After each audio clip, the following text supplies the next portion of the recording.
So I'm Divya, and I'd like Harish. I'd like to change the slide so you have the thing, right?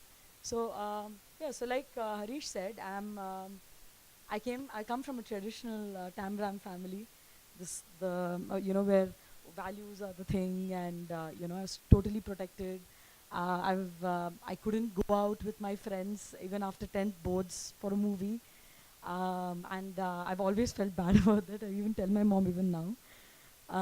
And Yeah, and I've always wanted to be a chef since I was in 5th grade. So that's a bit about me. And yeah, I'm feeling a bit at a loss without the slides, but yeah. So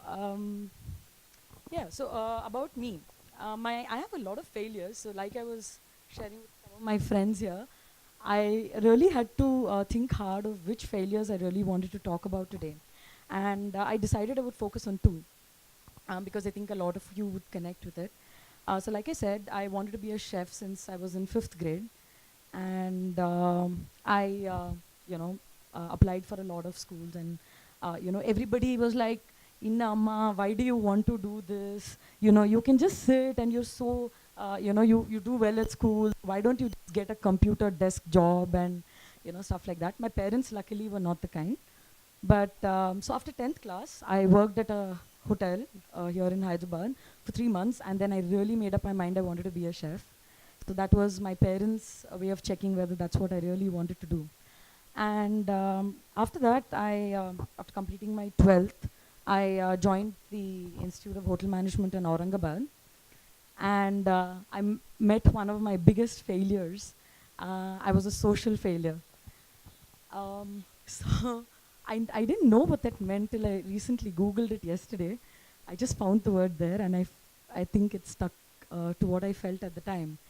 So those who don't know, hotel management is a 3-year course, and I chose the IHMA Aurangabad because they had a special course for culinary arts. So I didn't want to do any of the other courses like front office and housekeeping and all those things. I had to do it in the first year, but I joined the course, and I didn't have any friends up till the end of second year. And I was really naive, and I didn't know how to talk to people. I looked like a typical Tambram. I don't know, I possibly still do, but yeah, I had like, my sleeked oiled hair, and I was like, I'm not going to go to the parlor, I really don't like that because that's really not what I want to do. So these were the kinds, and then I realized every Sunday I used to spend sitting in the tuck shop reading books. And I used to spend the evenings when my friends used to go out for movies. It's called turning potatoes. So we had potatoes and mushrooms, and we had to make barrel shapes and weird little shapes out of them. So I used to spend the night actually carrying, we were not allowed to do it, by the way. I used to carry like a kilo of potatoes into my apron, and used to sit in my room and turn potatoes and mushrooms. So that was classic French cuisine. And the next day, my chef said he was really surprised. And all my friends came and laughed at me, so-called friends or colleagues. And they said, you know what, this girl was sitting at 12 o'clock in the night turning potatoes and mushrooms. And my chef said, oh my God, here's this person who's like crazy about food. Fast forward to 2007. I started business. I worked with the Taj after completing my IHM. And I did this really good program called the Taj Management Training Program, and worked with the Taj. It was my dream to work with the Taj. And 2007, I had some health problems. I worked last at Hyderabad, quit my job. This is all in 2007, so it sounds really weird, but like 2007 Feb, I quit my job. May, I got married. October, my husband, who's here by the way, he quit his job. And November, we started our company. And now I was a failure all over again because people kept telling me, oh my God, you're just married. What the hell are you think you're doing? You left like this really well-paying job. And, you know, what are you thinking? So fast forward to 2013, in 2007 to 9 rather, I we ran a catering company where we had this really niche level catering for 30 people. And we decided customers used to haggle a lot for the prices. So we decided we didn't want to do catering. And 2009, we set up a manufacturing company and became the first of two companies to become manufacturing of momos in the Twin Cities. And 2009 to 13, we operated 14 counters in the Twin Cities. And those years were hell. I cannot, I think I can possibly cry thinking of those years. Those 4 years were like, if I were to just give you a gist, it used to be 20-hour days, worse than the hotels, where it used to be just 18. And our mornings used to start at like 6 or 7. Gopi, my partner and husband at the time, he used to go to the market and carry these 100-kilo boris these bags of cabbage. It's one of my favorite stories, Neha, you know that.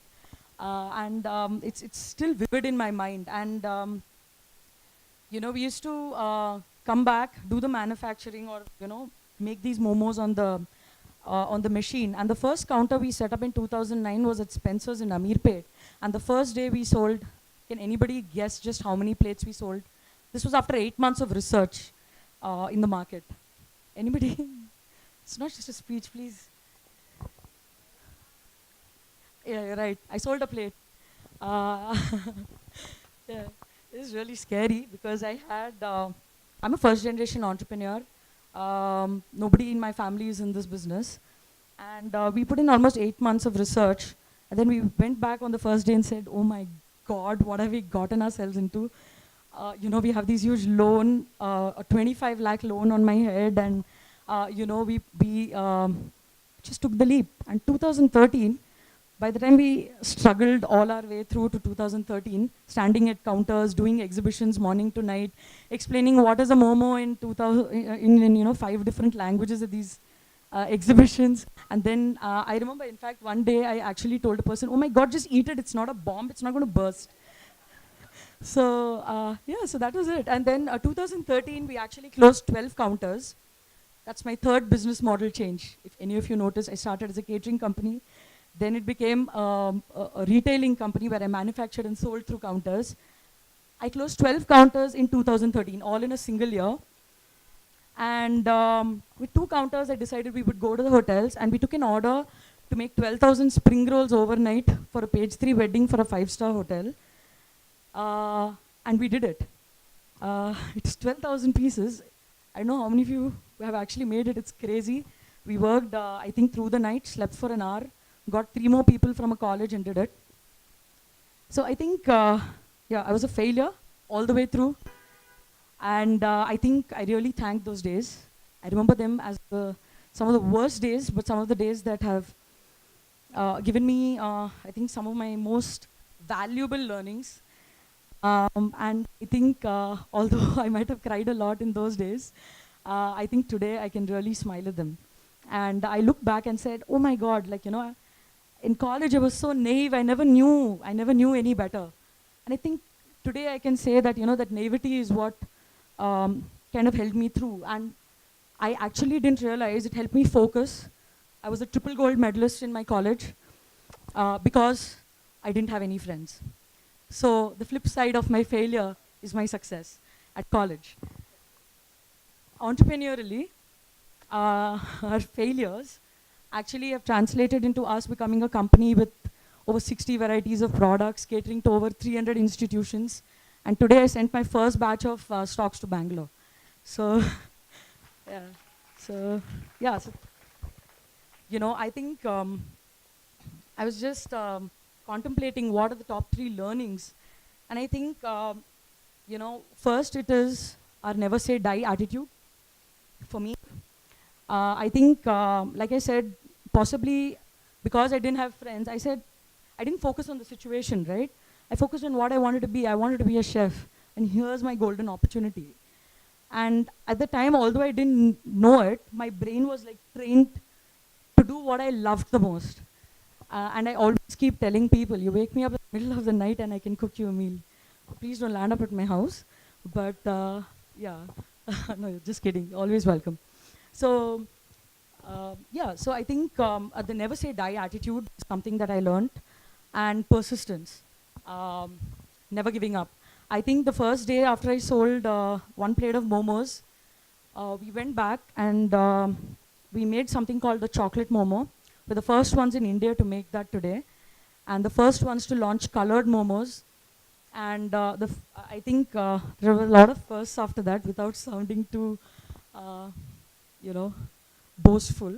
But yeah, I think that's really brought us a lot of success and made us the people, made me the person who I am today. And yeah, what else can I say? Yeah, I think, sorry. Uh, Thank you, Kalyani. I thought you'd never make it. Thank you. Yeah, that's my friend Kalyani there, so I'm no more a social failure. Uh, yeah, and thankfully no more an entrepreneurial failure. So yeah, so I think, what I've realized is it's a journey, and I really liked what Sriram said as well, is that if you really focus on your goal, I think it really gives you the enthusiasm and the power to wake up every day, and either whether you're crying or you're smiling, it really doesn't matter. It really makes you go on and really achieve what you set out to. Thank you.